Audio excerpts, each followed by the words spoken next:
Visakhapatnam declaration ఇస్తాం.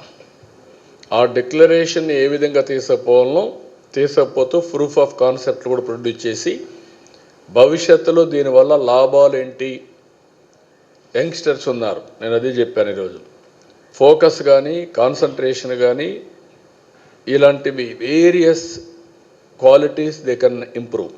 అంటే ఇప్పుడు డిజిటల్ వరల్డ్లో ఎవ్రీబడి ఈజ్ ఇన్ టెన్స్, ఇది కానీ అడాప్ట్ చేసుకుంటే టెన్స్ ఫ్రీ లైఫ్ ఉంటుంది, వండర్స్ చేసే అవకాశాలు వస్తాయి. మీరే చూస్తారు in course of time various థింగ్స్తో ముందుకు వెళ్తాం.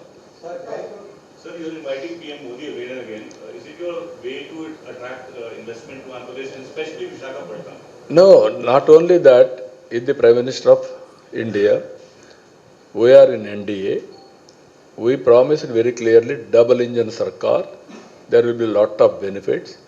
That is where we have proved it. In Visakhapatnam we have seen steel plant we are reviving. That is very clear. Visakha Ukku, Andhra Hakku, that was the sentiment. Even today that is the sentiment. So we protected. Railway zone, we are able to put it on track. Even Polavaram we have done. So much of investment has come to Visakhapatnam. Even Google is going to come, TCS, Cognizant, even airport is going on, metro is going to start immediately. So much of development is taking place in Visakhapatnam, not only Visakhapatnam, even in Rayalaseema. We are focusing more on decentralization of development. And even constituency level, I want to go backward constituencies, more incentives, even for industries. That is the work I am doing now.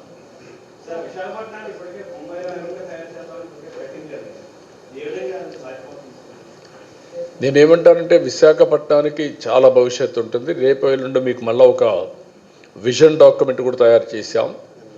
9 districts ఇది economic hub కింద తయారు చేయడానికి పాత Srikakulam, Vizianagaram, Visakhapatnam, east Godavari ఈ 4 జిల్లాలు కలిసి 9 present జిల్లాలు కలిపి ఒక ఎకనామిక్ కారిడార్ కింద ముంబాయి కంటే బెటర్గా ఆ నమూనాలో డెవలప్ చేయాలనుకుంటున్నాం.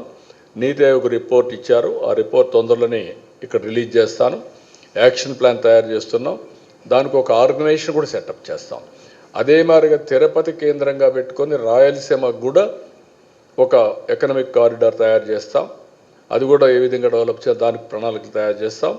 మూడోది అమరావతి బేస్డ్గా పెట్టుకొని ఆ ఏరియా కూడా తీసుకొని డెవలప్ చేస్తాం.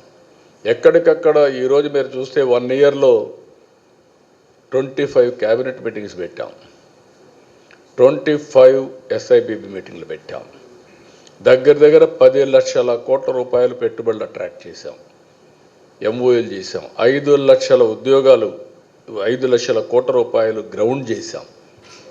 అదే సమయంలో 5 లక్షల మందికి ఉద్యోగాలు వచ్చే అవకాశం ఉంది. ఇవన్నీ డెవలప్మెంట్ వల్ల సాధ్యం. ఎవ్రీ 15 days క్యాబినెట్ పెడుతున్నాం, ఎవ్రీ 15 days SIBB పెడుతున్నాం, క్లియరెన్స్లు ఇస్తున్నాం. క్లియరెన్స్ ఆపడం లేదు, దీన్ని లాజికల్గా తీసుకుపోవడం. యువతకు నేను ఒకటే హామీ ఇచ్చాను, 20 లక్షల మందికి ఉద్యోగాలు ఇప్పిస్తానని చెప్పి ఆ రోజు హామీ ఇచ్చాం. ఆ దిశగానే పనిచేస్తున్నాం.